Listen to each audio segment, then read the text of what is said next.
Prodigy is a 2019 horror film directed by Nicholas McCarthy, and written by Jeff Buhler. The plot centers around a child whose behavior is bothersome, and signifies that evil, perhaps supernatural beings have taken control of him, forcing his parents to investigate whether evil forces are involved.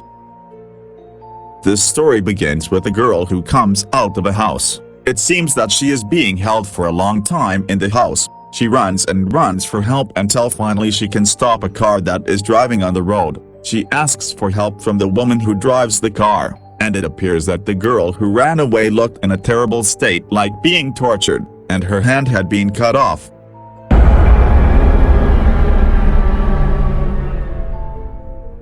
In another city, there is a couple who are expecting the birth of their dream of their first child. The mother, Sarah Blume, played by Taylor Schilling, who seems to be giving birth earlier than expected. They go to a hospital.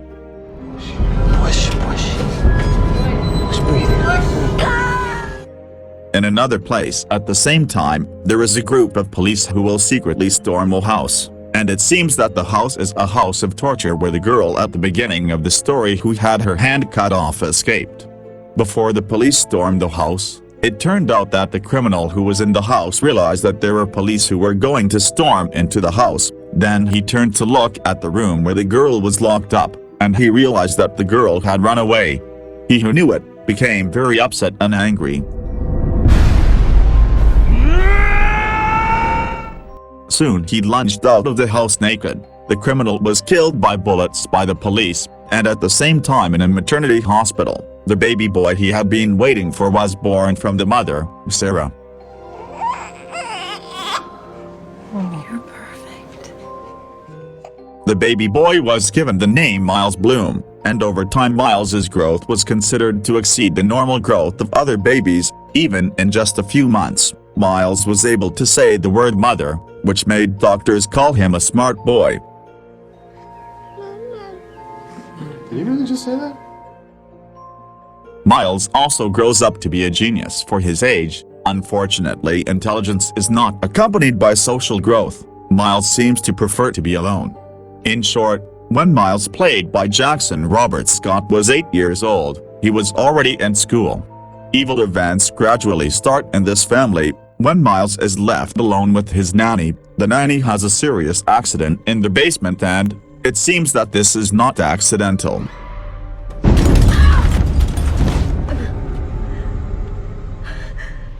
Miles's parents also asked this to their son, but Miles only replied that he did not remember and only remembered part of the incident, as if he were not aware of what was happening. Another evil thing happened at Miles' school, where Miles hit another student with a wrench, because the student refused Miles's request. Miles was finally interrogated by the school, and his answer led to Miles's parents being suspected of violence.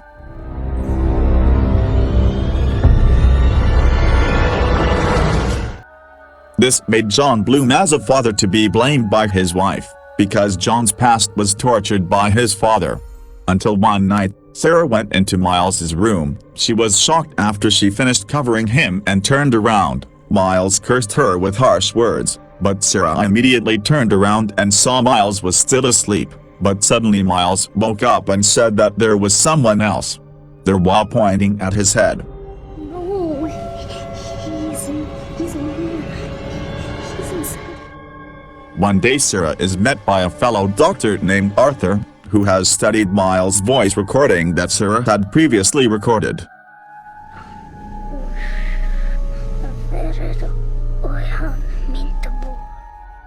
Arthur asked Sarah if there were any other relatives from other countries in her family. Sarah, of course, said no. Arthur also explained that the voice recorded by Sarah was a harsh curse in Honduran language, and then Sarah was explained about the possibility that in Miles there was another reincarnated soul. This reincarnated soul came back because of something that had not been resolved. Return for a reason. To complete something left unfinished, to find closure. Arthur also explained that within Miles currently there were two souls who were fighting. The original Miles soul and the soul of another incarnate person, and they could not be together forever. The stronger soul would eat up the other souls, and the souls currently inside Miles was the soul of a very bad person.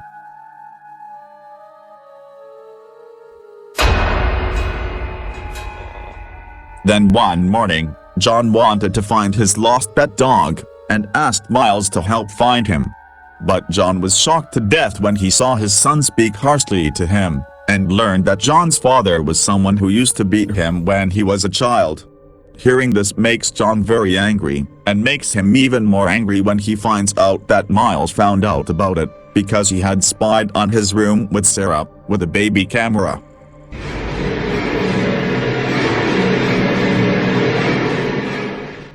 That night, while giving Miles a bath, Sarah listens to Miles, that he admits that it is as if he has become unconscious, and allows his unconscious self to do other things. Sometimes I leave my body when I'm lying in bed. Hearing this statement from her son made Sarah very nervous, and began to believe that it was true that inside Miles there was a different soul.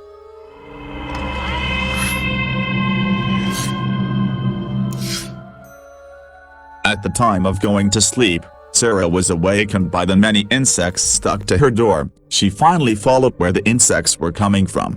It turned out that the large number of insects came from the underground space, where there was a blood clot below. Miles was there, and gave a hammer to help his mother open the nailed cupboard, and after the cupboard was successfully opened, it was seen that there was a carcass of their pet dog. Miles cried and admitted he was not the culprit.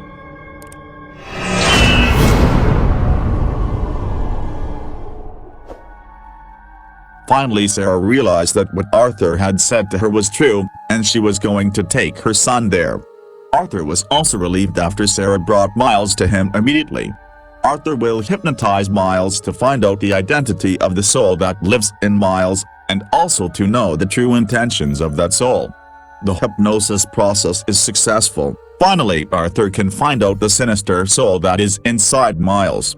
But Miles viciously threatens Arthur to tell his mother that this process is failing, and that there is no problem with Miles. Arthur was intimidated by the violent threats, and with a heavy heart he said that there was no problem with Miles, and immediately kicked them out of his house. The regression didn't work. I'm sorry. What? Christopher will see you out. But after Miles and Sarah left his house, Arthur saw Miles's nail scratches on the sofa, which was a name, namely Skarka. When they got home, John told Sarah that they had to take Miles to a 24-hour treatment center. They were forced to leave their child for his recovery. Until 2 p.m., it turned out that Arthur called Sarah. He was still trying to help Sarah and her family. Arthur told Sarah to browse the name Skarka. After Sarah did what Arthur told her to do, she found something that made her very shocked. After she found out about Skarka. Skarka is a serial killer who kills many women by cutting off the woman's hands first. Skarka was the soul that resided in Miles, her son. For some reason, Skarka's soul was able to move to Miles when he was a baby. Because at the same time Miles was born, and at that time Skarka was killed by the police. When's Miles' birthday? August 22nd, 2010. That's the date Edward Sarker was killed. Police discovered the whereabouts of Skarka because of the testimony of the first girl who escaped from captivity, named Margaret, who made a book and informed the police of the position of Skarka's house. Arthur tells Sarah that she must know what Skarka wants, in order to free her son's real soul. Finally, Sarah agreed to do something for her son. They would put Miles in the place John told her. But when Sarah is picking up Miles's clothes, she finds a book, photos of which have only one theme, namely the self-portrait of Margaret, the only woman who survived the atrocity of Skarka. Finally, Sarah realized that this was Skarka's goal in controlling Millie's soul, namely he wanted to kill Margaret, who had run away from him.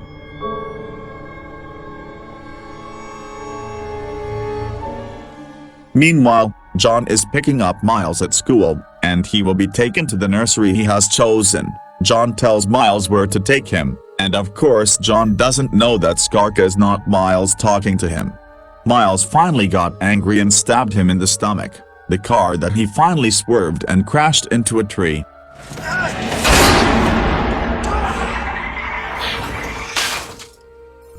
Several hours later, Sarah visited John, who was badly injured in the accident.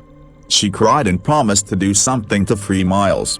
Sarah finally took Miles to a place. On the way, Sarah looked to buy a gun, and immediately headed to her destination, Margaret's house, and would kill her for Miles' freedom.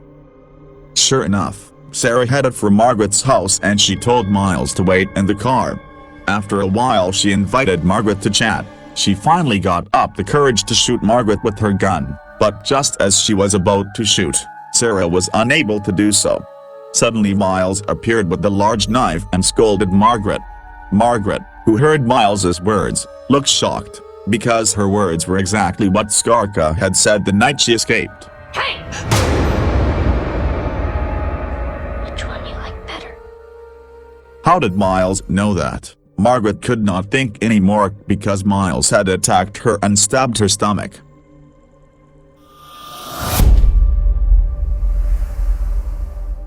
At this critical moment, Margaret realized that the little boy in front of her was Skarka, who had tormented her. This time Margaret couldn't escape anymore, and couldn't do anything else after Miles killed her with a knife. Sarah, who was there, could only be silent seeing what happened, and wanted to help her, but she also wanted her child to recover. After killing Margaret, Miles ran outside. After that, Sarah tried to help Margaret, but the wound she got did not allow her to live, so Margaret died.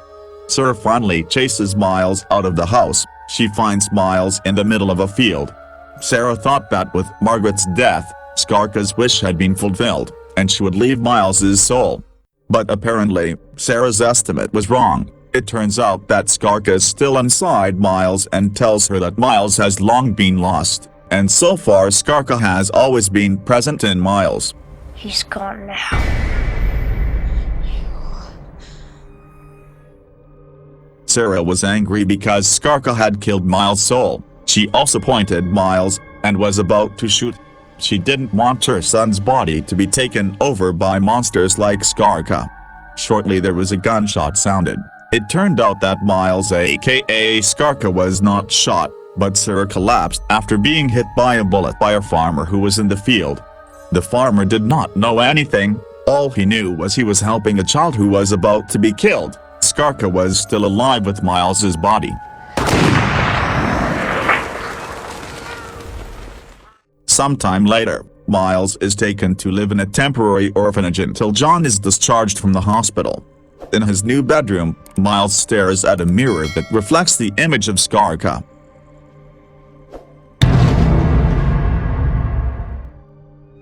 Okay guys, so that's the story of the film The Prodigy, which dares to take a different direction from other similar films. We can see dark scenes that are not exaggerated, but can give us chills. Until here, the video of us. Just keep on watching and see you. Come here, babe. Come here. Mommy,